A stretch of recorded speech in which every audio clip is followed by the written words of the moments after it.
So this thing starts tanking. Bitcoin starts first, then Ethereum rolls over later, and it's all down 50%.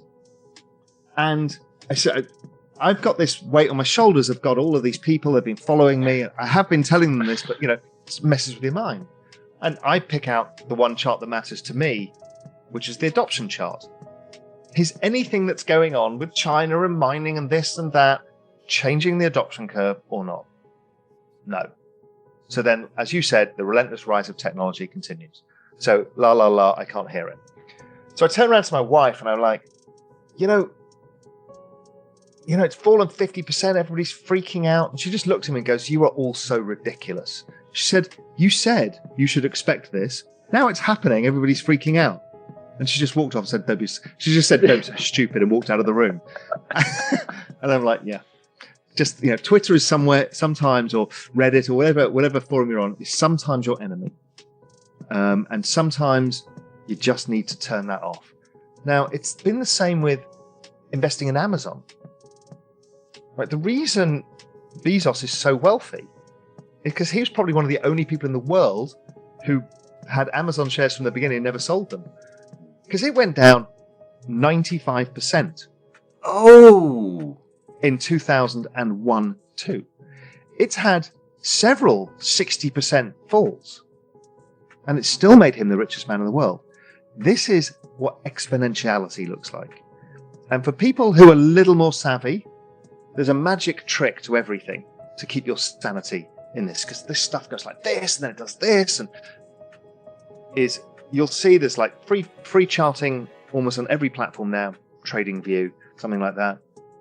Just change the scale to a logarithmic scale. And what you'll find is like, you look at Facebook, it goes like this. You look at Amazon, it goes like this, right? And it always feels like, I can't buy this. This has gone up too much.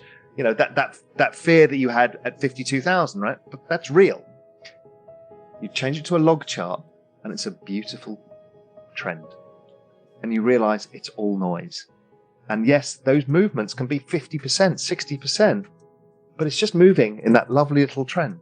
Facebook has done that since 2012, never deviated. Nor has Apple, nor has Microsoft, nor has Google. None of these have. Not even Tesla.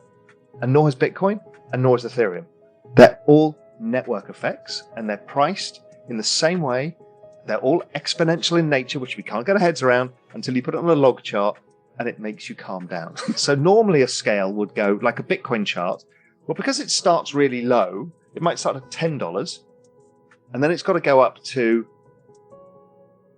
$65,000. So suddenly you're seeing a move, $1,000 move.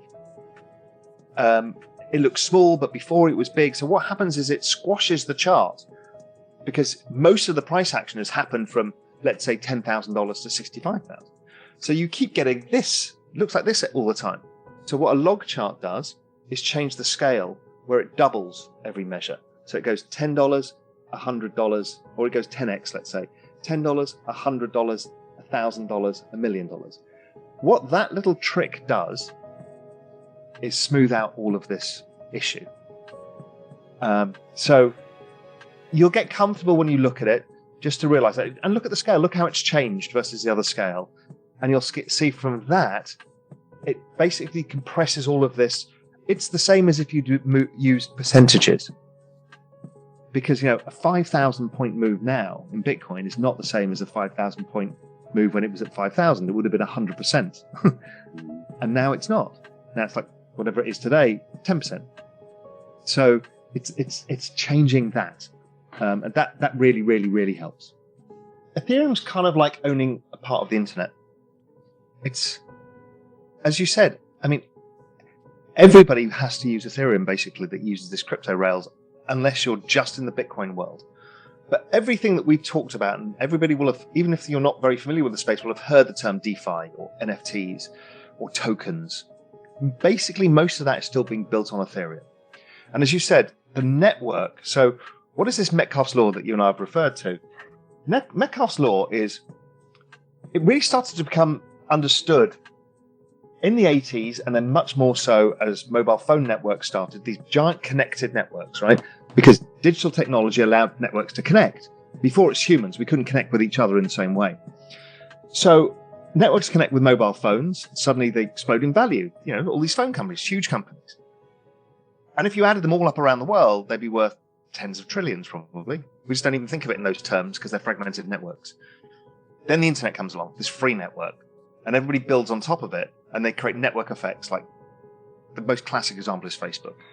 Facebook connects us with friends and family, and in exchange, they get your data, they sell you adverts, so you've got a bunch of people using it, a bunch of businesses now building on it, and this advertising monetization structure. Shareholders get rich. You and I get to unfortunately meet somebody from university that we don't want to talk to, that we met 20 years ago and we're now connected with again. It's that. But the network that Ethereum and Bitcoin does is different. You're the owner of the network and the user. So as a user, like you said, with the NFT, you're actually owning a share of the network itself. So everybody uses it, owns a part of it. Therefore, if the network's going to get used a lot, you're all going to get rich. And the value of the network is going to go up massively.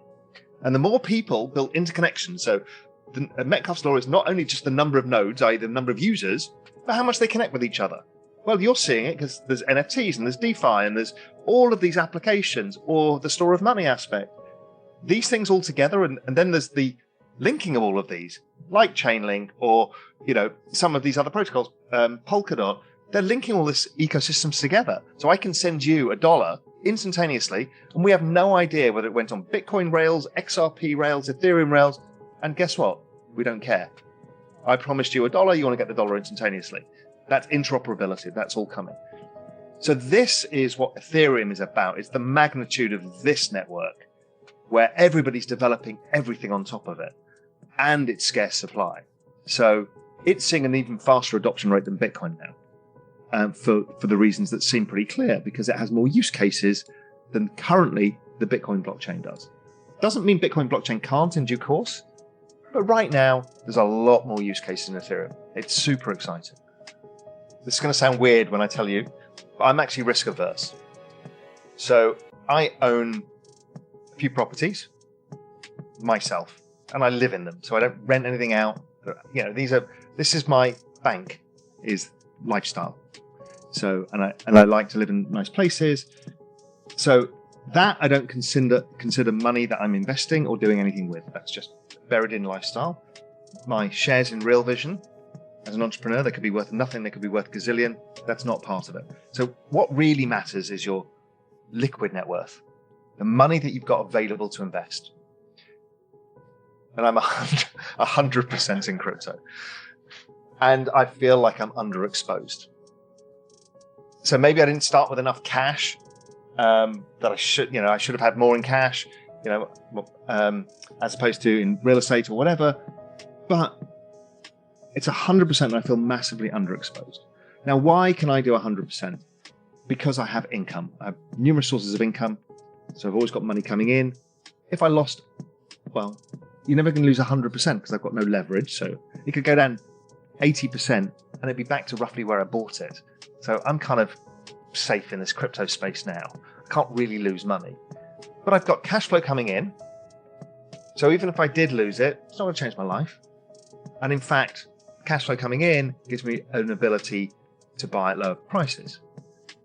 So I'm structurally set up to take advantage of the biggest opportunity I've ever seen. And I'm comfortable with that. Now, I don't know what percentage of my total net worth it is, because I don't think of total net worth as total net worth, because those are things that are never going to change. My beach house in Little Cayman, do I sell it and buy something else? I'm not going to invest in something else with it. That is the answer. Lifestyle is the answer to everything, right? We don't do anything else for any other reason, I don't think, or you shouldn't. To be rich is not a future state. To have the lifestyle that you want is the future state, and that can be anything. You can live on a shack on a beach in Nicaragua and be the happiest man in the world. Go for that. So that's what I care about. But liquid net worth, yeah, everything. And I feel underinvested. I'm desperate to, waiting for the next quarter when more income comes in to put more in, because I feel underinvested at all times. That's how much conviction I have. I've never done that before. Ever in my entire lifetime have I ever taken a bet like this. I don't have debt. This is my pool of investable savings. It's my entire life savings, because I don't count the house and all of the houses and stuff as Right. that. So I can't be forced out of it. I can't lose everything. And I've got an income that tops it up. So I can buy more, or if I get the bet wrong and it doesn't go anywhere for 5 years, I can buy other stuff. I can cover my cost of living. Everything is fine. So yes, it sounds, and I call it irresponsibly long, but it's actually not very irresponsible. It's actually quite responsible. It's just a very high conviction bet. Do you want to know one thing about crypto? I made over 3000% in profit in a few weeks. Fact is, the traditional financial system, the traditional money system makes you poor, not rich. If you want to earn $500,000, $1 million, you have to wait until you're 50, 60, 70 in the traditional financial system, and you probably will still be broke. And you will be old. This is not a sexy combination, as you can imagine. But the question is, how can you start in crypto and make these profits? Where to invest? Where do you start? My name is Gunnar and I'm from Germany, as you can hear, and things are a little bit different in Germany. More about that later on. Fact is, there are lots of different cryptocurrencies. It's a gigantic universe where beginners and professionals get easily lost. But there is light at the end of the tunnel. There are 7 key steps you need to follow to become successful in this market. You have to know them, and if you fail one of them, it's literally impossible to succeed in this market. Just an example, one of the key points is your exchange, and one of the biggest are, for example, Binance and Coinbase. These are trusted and well-established exchanges, but, and this is a big but, you won't find the super profitable coins on those exchanges. The unknown super profitable coins that get gigantic profits are not traded on those kind of exchanges. They are traded on much smaller insider platforms that are barely known. And I can tell you what those super secret exchanges are and why they are so profitable. And another super important thing are the right information sources. The point is, the internet is gigantic. There are hundreds and hundreds of YouTube channels, blogs, pages, and much more. And there are also market makers and influencers. For example, Elon Musk, he is not a crypto guy, but the moment he recommended Dogecoin, it went through the roof, to the moon, so to say. But why did he recommend it? Where did he hear it from? He didn't hear it from newspapers. And believe me, he is listening to someone. But you have to know who, and you have to react before he is reacting.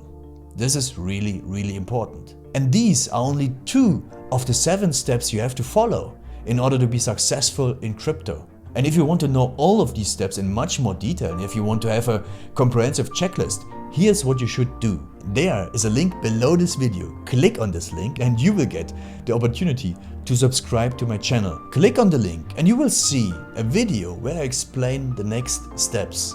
So see you soon. Click on the link now. I'll see you there.